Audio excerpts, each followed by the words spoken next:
Keeping an eye on your furnace filter is one of the simplest ways you can help keep this vital piece of equipment running at its best. In this video, we'll show you how to find where your filter is on your furnace and how to change it. Typically, the furnace filter is located near the blower or the air return. There may be a door covering the filter that you'll need to remove to gain access to the filter itself. Once you've removed the door, simply slide out the filter. Make sure you pay attention to the direction the arrows are facing on the filter in your furnace as you're pulling it out. Then, just slide your new air filter in, ensuring the arrows are pointing in the correct direction, and replace the door if you had to remove one.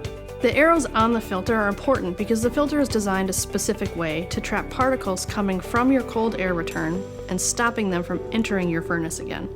And that's all it takes to change out the filter in your furnace. We thought you'd like to know.